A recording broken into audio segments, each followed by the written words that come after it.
সুপ্রিয় দর্শক শ্রোতা বন্ধুরা, আসসালামু আলাইকুম ওয়া রাহমাতুল্লাহি ওয়া বারাকাতুহু। এই মুহূর্তে আমি অবস্থান করছি কায়রো আন্তর্জাতিক বইমেলায়। আমরা সকলেই জানি মিশর হচ্ছে মানারতুল ইলম বা ইলমের শহর। আর মিশরের এই কায়রো আন্তর্জাতিক বইমেলা, যেটি পৃথিবীর দ্বিতীয় বৃহৎ বইমেলা হলেও ইলম পিপাসু প্রিয় ছাত্রভাইদের নিকটে এই বইমেলাটি অত্যন্ত গুরুত্বপূর্ণ। কারণ এখানে ইলমে নববীর উপরে যত জ্ঞান রয়েছে, ফুনুন রয়েছে, সব কিছুরই কিতাব এই বইমেলায় পাওয়া যায়। তো ঘুরতে ঘুরতে আমি একটি স্টলে এসেছি। এই স্টলে একটি বই আমার চোখে পড়লো, যেটি কিতাবটির নাম শামায়েলে মুহাম্মাদিয়া। আর এই শামায়েলে মুহাম্মাদিয়া আমি সর্বপ্রথম বাংলাদেশের যেই উস্তাদের কাছে পড়েছিলাম, তার নাম হচ্ছে মুফতি হজরত মাওলানা বারাতুল ইসলাম সাহেব। তিনি আমাদেরকে সর্বপ্রথম সেই শামায়েলে মুহাম্মাদিয়া হাদিসগুলো পড়িয়েছিলেন। তো শামায়েলে মুহাম্মাদিয়া হচ্ছে রসুল পাক সাল্লাল্লাহু আলাইহি সাল্লামের অবয়ব নিয়ে, অর্থাৎ রসুল পাক সাল্লাল্লাহু আলাইহি সাল্লাম দেখতে কেমন ছিলেন, রসুল পাক সাল্লাল্লাহু আলাইহি সাল্লামের আখলাক কি ছিল, এই সংক্রান্ত। তো হুজুর সুন্দরভাবে আমাদেরকে পড়িয়েছিলেন। হুজুরের প্রতি চিরকৃতজ্ঞ এবং আপনাদের সকলের কাছে হুজুরের জন্য দোয়া চাই। আল্লাহ তাআলা হুজুরের ইলমে, রিজিকে এবং হায়াতে যেন পরিপূর্ণ বারাকা দান করেন। তো আমি আপনাদের উদ্দেশ্যে এই শামায়েলে মুহাম্মাদিয়ার প্রথম হাদিসটি আপনাদেরকে পড়ে শোনাবো ইনশাআল্লাহ। বিসমিল্লাহির রহমানির রহিম। আল্লাহুম্মা সাল্লি আলা সাইয়্যিদিনা মুহাম্মাদিন সাল্লাল্লাহু আলাইহি ওয়াসাল্লাম। বাবু মা জাআ ফি খালকি রাসূলিল্লাহি সাল্লাল্লাহু আলাইহি ওয়াসাল্লাম।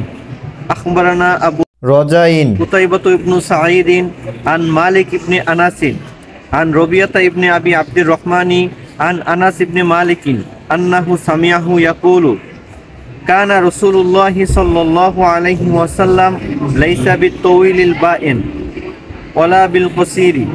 অর্থাৎ রাসূল পাক সাল্লাল্লাহু আলাইহি ওয়াসাল্লাম অতিরিক্ত লম্বাও ছিলেন না এবং অতিরিক্ত খাটোও ছিলেন না, তিনি এই দুইটির মাঝামাঝি ছিলেন।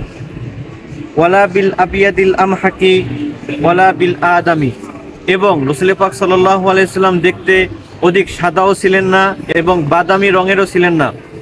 তাহলে রাসূল পাক সাল্লাল্লাহু আলাইহি ওয়াসাল্লাম দেখতে কেমন ছিলেন?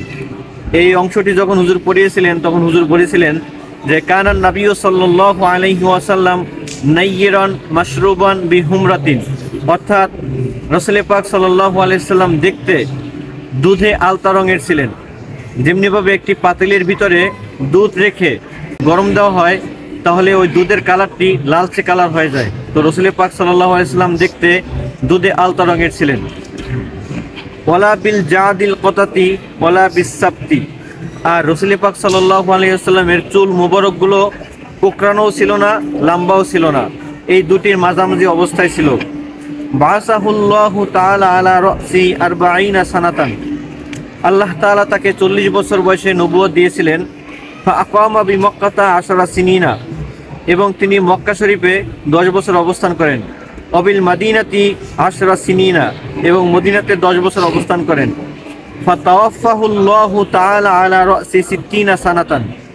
আর রাসূল পাক সাল্লাল্লাহু আলাইহি ওয়াসাল্লাম 60 বছর বয়সে ইন্তেকাল করেন। ওয়া লাইসা ফি রাসিহি ওয়া লিহিয়াতিহি 20 শাআরাতান বাইদা।